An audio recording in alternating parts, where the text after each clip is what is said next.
One, two, three.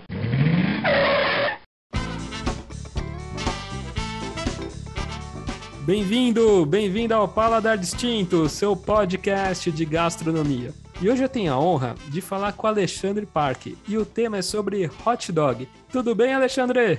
Olá, Gabriel, como vai? Tudo bem? Muito prazer aí por estar aqui falando com você, falando com seus ouvintes do Paladar Distinto. Poxa, que demais, Alexandre. Vai ser fantástico aí, né? Conhecer mais aí a sua história de empreendedorismo, né? E eu já sou fã aí do seu projeto, desse hot dog incrível, né? Opa!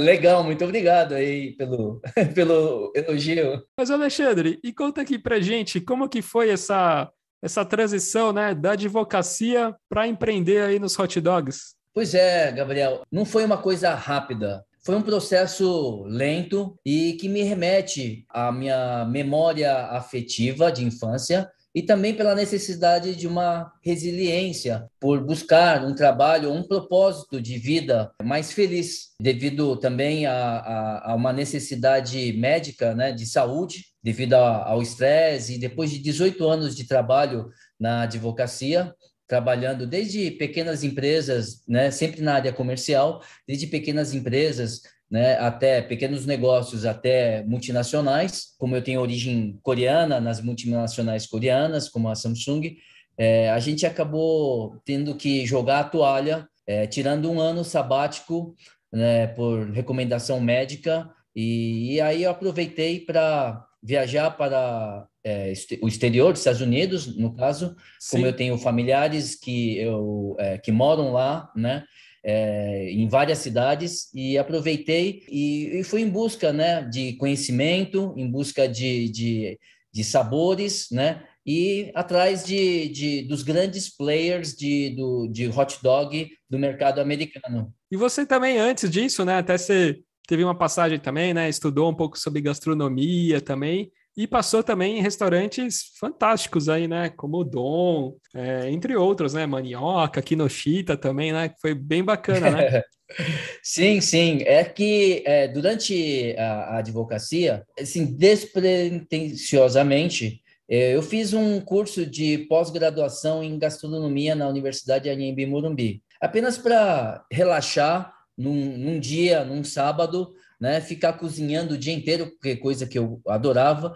E desde a época da faculdade eu já tinha interesse, né, na gastronomia, e eu buscava nas minhas viagens livros de gastronomia, e também eu tinha adotado como hobby, né, a charcutaria, né, que eu tinha conhecido desde a infância, quando eu ia para os sítios e chácaras dos amigos do meu pai, né, que tinham de origem italiana, portuguesa, espanhola, né, e eu ia para a chácara, o sítio, e de manhã, à tarde, a gente comia os embutidos que eles mesmos faziam. Isso ficava assim dentro da minha memória, né, gravado, e isso eu não esqueci e acabei, né, por essa memória afetiva, né, desenvolvendo o hobby e também entrando na gastronomia. E falando, né, depois aí você em busca, né, como você falou, né, a charcutaria desde pequeno já tinha essa memória afetiva e tal. E aí conta um pouco pra gente, que você fez um laboratório incrível aí por também diversas cidades, né, não só nos Estados Unidos, mas também no Canadá também. Mas conta um pouquinho os bastidores, né, até chegar aí ao seu hot dog perfeito. Quais foram os que você visitou e esse laboratório aí que você fez? Sim, Gabriel. Quando eu joguei a toalha e resolvi parar, né, para cuidar da minha saúde, fui para 5 cidades diferentes nos Estados Unidos, né? Embora a salsicha tenha o berço, né, o nascedouro na Europa, né, na Alemanha especificamente, como eu queria aproveitar que familiares que moravam em várias cidades dos Estados Unidos, e conhecer, né, esses grandes players de hot dog nos Estados Unidos. Então, eu fui para 5 cidades diferentes, como Miami, Nova York, Los Angeles, Seattle e Vancouver. Coincidentemente, essas 5 cidades tem os maiores players de hot dog dos Estados Unidos. E, por sorte, né, eu tenho familiares justamente nessas cidades, então, por essa facilidade, eu resolvi, então, visitá-los e aí percorrer essas cidades e conhecer os sabores e a história e por que desse sucesso de começar de uma forma, às vezes eu falo assim, muito pequena, né, até chegar a ser um gigante, né, do mercado gastronômico mundial. Caramba, que legal. E em Nova York tem vários, né? Tem lá o Nathan's também, que é bem famoso, né? Conta pra gente alguns aí que você visitou, que te encantou. Sim, a Nathan's, vamos dizer assim, foi mais ou menos o segundo player americano. O primeiro foi o Feldman. Feldman era um padeiro imigrante alemão, que foi o primeiro a vender seus hot dogs nas praias de Coney Island, em Nova York, né, para os banhistas, né? Então era muito conveniente, porque não se usava prato nem talheres, né, para matar a fome, né? Sim. E comer uma coisa saborosa. E ele foi o primeiro a começar a vender os hot dogs em Nova York. Ele começou com um pequeno carrinho, né, de madeira com roda de charrete, adaptado de um carrinho de tortas, né, que vendia tortas. Ele adaptou para vender hot dog. Ele evoluiu tanto, né, o negócio dele foi tão bem sucedido que ele chegou a ter o maior restaurante do mundo, né, que foi crescendo e que chegou a ficar tão grande que nesse restaurante nesse imóvel, né, que ocupava um quarteirão inteiro, ele tinha 5 restaurantes, um parque de diversões, uma cervejaria, um cinema ao ar livre e até um hotel. Olha. De um carrinho de hot dog, ele cresceu tanto, chegou estatisticamente, né, se buscar na internet, ele chegou a vender 10 mil refeições num único dia, por exemplo, para você ver a dimensão do negócio. O Nathan's foi um funcionário do Feldman, Tá. que ele abriu para desafiar, né, quer dizer, foi um concorrente. Então, ele saiu como funcionário do Feldman e abriu e, assim, foi o mesmo sucesso, né?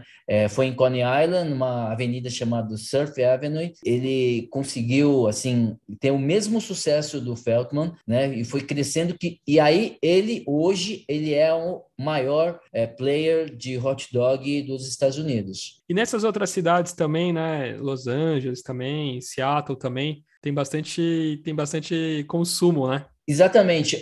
Por exemplo, assim, as cidades, essas outras cidades da costa oeste, a história é mais recente. Por exemplo, em Vancouver, eu pesquisei uma marca, né, de hot dog chamado Japa Dog. Japa Dog é de um casal de imigrantes japoneses que foram para Vancouver, né, no Canadá, em 2005. E assim, eles não poderiam vender, ele queria vender crepe, doce, salgado, né?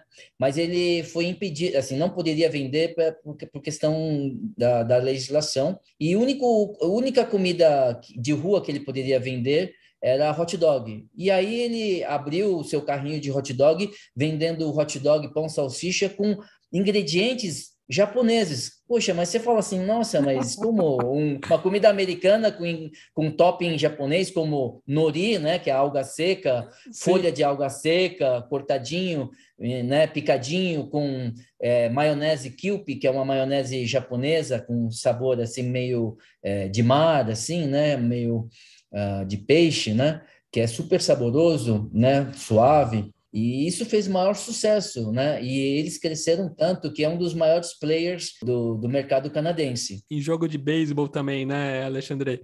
Tem muito o costume do consumo, né, de hot dog, né, na arquibancada, tal. O pessoal até lança, né? Ele até lança de longe também, assim. Tem um vendedor que ele joga o hot dog pro torcedor que está na arquibancada, né? É um negócio realmente bem cultural, né, do esporte, né? Ter essas figuras, né? de diversas formas de servir, vender, né? Exato. Então, o beisebol, né, está intimamente ligado ao hot dog nos Estados Unidos, né? Todo estádio de beisebol, que seja do Dodger de Los Angeles ou do Yankees de Nova York, né, de Chicago, cada estádio de beisebol tem o seu hot dog típico, né? Sim. Com seus ingredientes e tamanhos, né? Calibres diferenciados, né? Mais fininho, a salsicha fininha comprida, o pão fininho comprido, o pão mais redondo, a salsicha menor, a salsicha mais grossa, com ingredientes, os toppings assim mais refrescantes, como picles, ou com mais ao sul, né? Para o lado do Texas, né? Que tem a tradição de comer chili com carne, né? Que é aquela carne moída com molho de tomate e picante com carne, né? Carne moída. Cada região tem os seus ingredientes, né? Próprios. E você tem uma ideia, eles têm por exemplo, cada torcedor tem ciúmes, né? De que, por exemplo, em Chicago tem o Chicago Hot Dog. Lá não se admite que coloque ketchup no hot dog Chicago Hot Dog, porque os ingredientes, né, são deles. Por exemplo, o pão, né, com sementes de papoula, a salsicha 100% bovina, dois gomos de tomate, um gomo bem comprido de picles, de pepino, cubos de cebola, e relish verde, que eles chamam de neon relish, que vai pepino, né? E às vezes salsão, e assim, eles não admitem que você coloque ketchup nesse eles Caramba, não falam sabia. Caramba, que doideira, né? Cada um então tem seu estilo, né? Não pode mexer, né? Assim... Exatamente, não pode mexer e assim é a tradição, né? Tradição de cada estádio, tradição de cada cultura. Então está intimamente ligado ao business, né? À necessidade do momento e também ao paladar regional, né? E os ingredientes disponíveis para montar o hot dog conforme a região, né? Por exemplo, em Seattle, em Vancouver, tem o mar. Tanto é que, assim, com ingredientes japoneses como nori, né, gostaram e aceitam mais do que... Imagina você vender esse hot dog em Nova York, talvez não fosse um sucesso. Tem essa ligação, né? O Alexandre, e aí Exatamente. voltando depois desse laboratório e tal, conta pra gente aí, porque que nem você falou, né? Tem vários estilos de hot dog, né? Tem diversos estilos de pão, de salsicha, né? O estilo da salsicha, às vezes tem salsicha que passa ali o pão, tem salsicha, né? Tem diversas formas, né? De hot dog. Aqui Sim. no Brasil, galera junta um monte de coisa, tem gente que põe purê, né? Depende daqueles hot dogs clássicos, né? Exatamente. Um é na chapa, às vezes, não, então, né? Tem aquele dogão, né? E aí Exatamente. conta pra gente aqui conta um pouco do seu hot dog, né?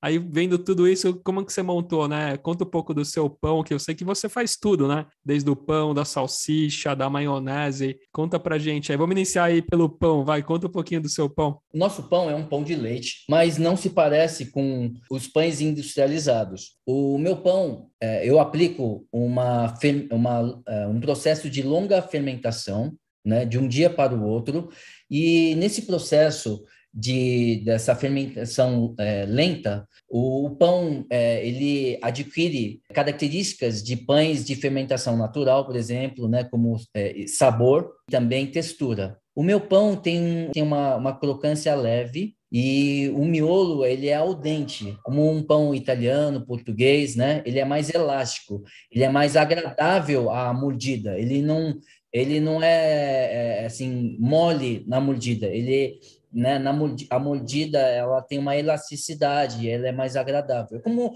um macarrão, né? Que você come um macarrão um pouco mais solto, e aí eu acho mais agradável você comer um macarrão mais al dente, né, mais elástico. Então tem essa característica devido ao tipo de fermentação que a gente aplica. Na questão do pão também, a digestão também fica mais leve, né? Pão, né, que tem uma técnica de fermentação natural, né, eu acredito que fica mais... E também eu não coloco nenhum tipo de conservante, ao produto químico, né? Então, isso tudo agrega, né, assim, ajuda a ter uma maior digeribilidade, né, do pão. E a salsicha também tem várias, que a gente fala, né? Tem várias técnicas também, tem vários estilos de tripa, né? Do crack lá que, né?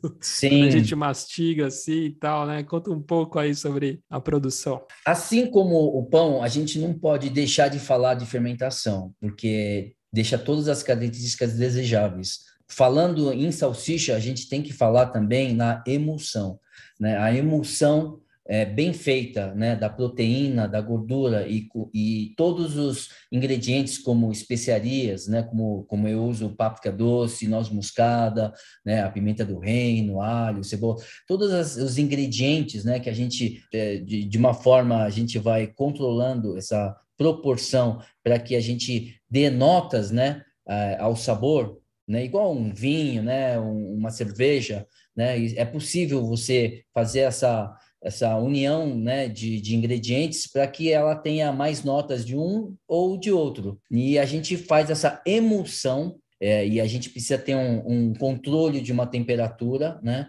para que a gordura sempre fique no estado, né, sólido e não líquido, e que possa ser feito essa mistura de todos esses ingredientes envolvidos, mais o processo de cura e defumação. Então, é um processo muito complexo que envolve a emulsão, a cura, defumação de todos esses ingredientes, e aí você tem um resultado de uma salsicha com as características e a textura e sabor, né? A mordida, o craque da tripa, a textura, né, elástica da carne e os sabores, né, com todas as notas, né, a nota de especiarias, né. E quais as partes do porco, né? Também você faz a base de porco, né? Exatamente. A gente compra a peça do pernil, a gente faz a desossa, deixa a carne pura, eu tiro todo tipo de, assim, membrana, tendão,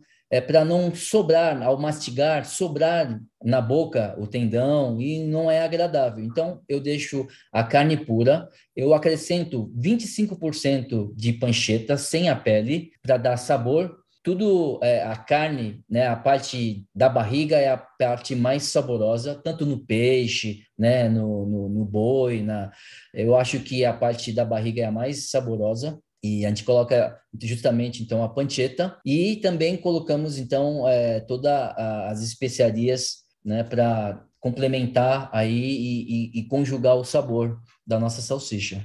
Que bacana. E a produção tá todo maquinário, né? Poxa, agora tá com um maquinário todo novo, né, Alexandre? Poxa, que bacana, né? Então, eu fiquei um tempo, né, quase que 2 anos parado devido à pandemia. Eu comecei, assim, fazendo eventos e depois eu fui para um ponto na Vila Madalena, que é um espaço gastronômico e também de show chamado Armazém da Cidade. E depois eu fiquei lá 1 ano e meio, mais ou menos, e depois de lá eu fui para a Avenida Paulista, esquina com a Peixoto Gomide, em frente ao MASP, no muro, bem de frente ao muro do Parque Trianon.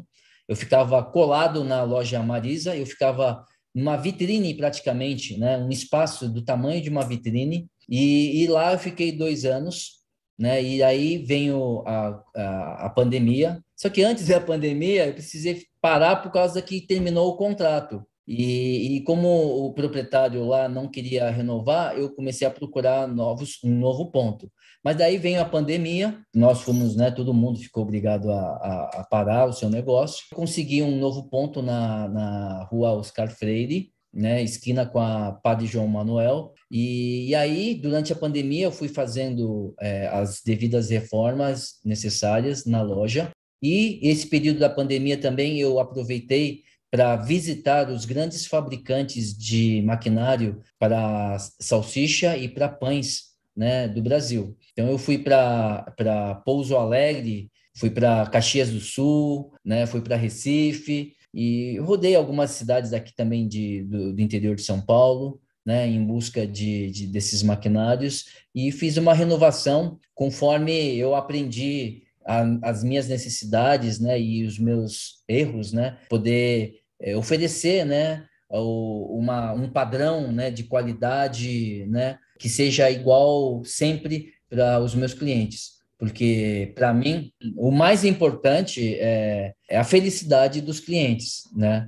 Todo esse esforço e toda essa renovação eu fiz pensando, né, nesse feedback, que é o meu maior propósito do meu trabalho, que é a felicidade dos meus clientes. Com certeza. O Alexandre, falando um pouco, né, salsicha, assim, a gente vai para fora, geralmente tem aqueles cilindros, né, você vê a salsicha ali rolando ali, tem vários tipos, né, de forma de cocção ali e tal, né? Você estava até comentando para mim que às vezes também você tinha começado com salamandra e tal, e hoje você tem um forno aí super moderno, né, que você coloca tudo digital aí, que você faz toda a programação, tanto para o pão e quanto para salsicha, né? Eu renovei, né, esse processo para que até mesmo o serviço fique padronizado no tempo, para agradar, né, para o cliente não esperar muito tempo né, na preparação do hot dog. E eu fui em busca desses maquinários lá na Paulista e também, quer dizer, antes da Oscar Freire, o meu forno era a gás, né, fogo, era uma salamandra, né, o fogo fica por cima, Sim. para fazer o assamento. E assim, é muito gostoso, porque deixa com características de churrasco, mas o tempo de preparação demorava muito. E então eu fui em busca desse maquinário e hoje eu tenho um forno chamado Speed Oven, que é um forno combinado, quer dizer, existe uma rotação de vento quente e aliado a micro-ondas, e que é um forno de finalização, onde a gente faz o assamento do pão para deixar aquela característica, né, da crocância e da elasticidade. E também, assim, é como se fosse carne, né? Você vai grelhar a carne, então tem que selar a carne e aí você deixa a carne mais úmida dentro. Então a gente consegue reproduzir mais ou menos essas características num forno desse. A gente consegue programar para que fique com uma crostinha crocante por fora, aquela parte elástica e úmida dentro. Então a gente consegue fazer esse controle com esse forno. Então, eu busquei essa característica conforme essa qualidade, né, ao pão, né, com esse forno. E também é a mesma coisa com a salsicha. Com esse forno, eu consigo deixar essa característica da crocância, né, da tripa com o sabor do grelhado de churrasco e o interior, né, úmido, né, e elástico e aqui que faz aquele crack na mordida. E os toppings, assim, quais são, assim, né, as coberturas, assim? Os toppings têm a ver com essa viagem que eu fiz, né, para fazer análise do mercado americano, né? Um dos meus carro-chefes do nosso hot dog tem o nome de Classic USA. É um hot dog inspirado num hot dog que é vendido rede de supermercado nos Estados Unidos chamado Costco. Na saída, nos caixas, tem uma lanchonete pequena onde é vendido donuts, pizza e hot dog, comida rápida. E eles servem um hot dog que o pão e a salsicha são servidos no vapor. Então, o pão é extremamente macio, é quase que gelatinoso devido ao vapor, e a salsicha, né, ela fica cozida e bem quente, e eles servem rapidamente, você paga, eles servem rapidamente o pão e a salsicha te entregam na tua mão, você vai nas mesas, tem uma maquininha de cebola em cubo e tomate em cubo, ketchup, a maquininha de ketchup e mostarda à vontade, que você mesmo coloca, né? E isso, assim, quem, né, vai fazer compras e sai, é uma delícia, porque, né, você já sai do supermercado com fome, né? Sim. E aí, né, você come aquele hot dog super saboroso. E aí, como eu também, quando eu fazia as compras lá nesse supermercado, eu comia sempre esse hot dog, me surgiu essa ideia.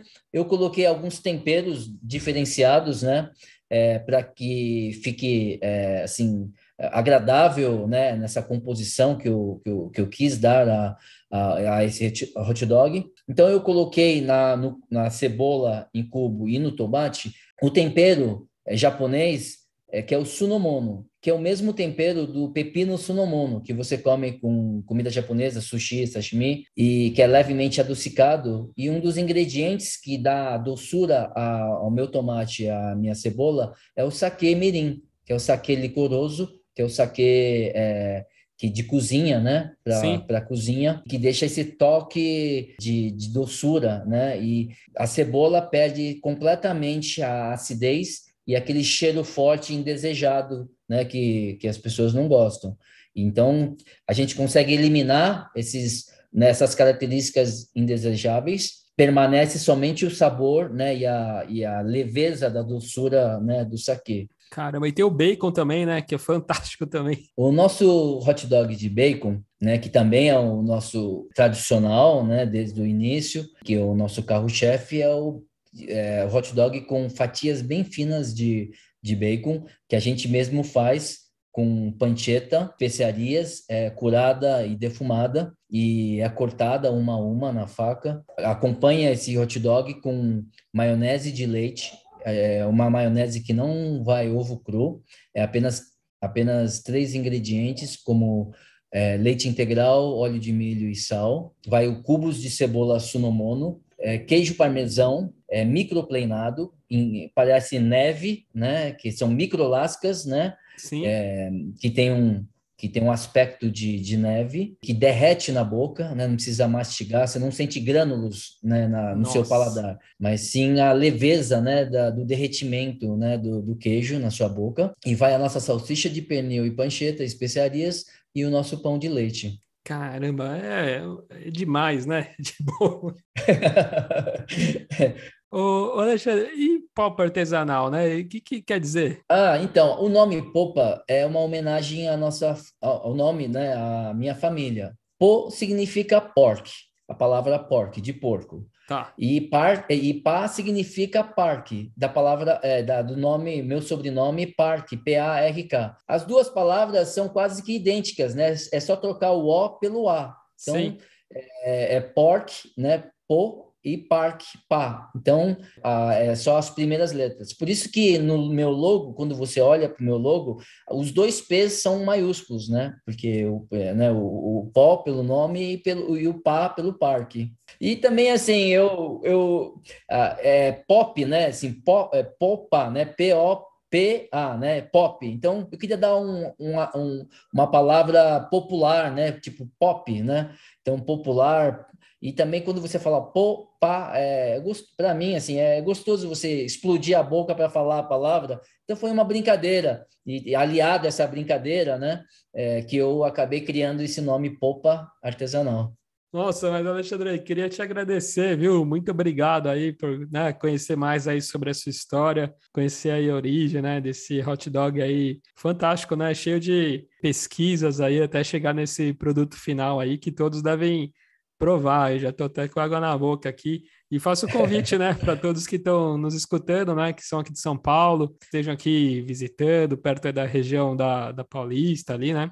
Você está na Oscar Freire, né? 502, né? Sim, exatamente. Nós estamos na rua Oscar Freire, 502, esquina com a rua Padre João Manuel. Que bacana, Alexandre. Mas obrigado, viu? Muito, muito obrigado aí. Gabriel, então, antes de a gente terminar, eu estava, assim, mencionar que eu tenho uma profundo gratidão para todas as pessoas que me ajudaram de alguma forma a vencer as minhas dificuldades, né, e transformar um advogado para um cozinheiro. Eu trabalhei junto com nesses grandes restaurantes como o Dom, Kinoshita foi o primeiro restaurante. Depois eu fui para um restaurante chamado Eni, que é dos irmãos Sérgio e Javier Torres. E, por exemplo, nesses restaurantes eu tive maior sorte e prazer de trabalhar junto com colegas como Tiago Banhares no Dom, né? No Kinoshita eu trabalhei com o Paulo Shin, do Comá.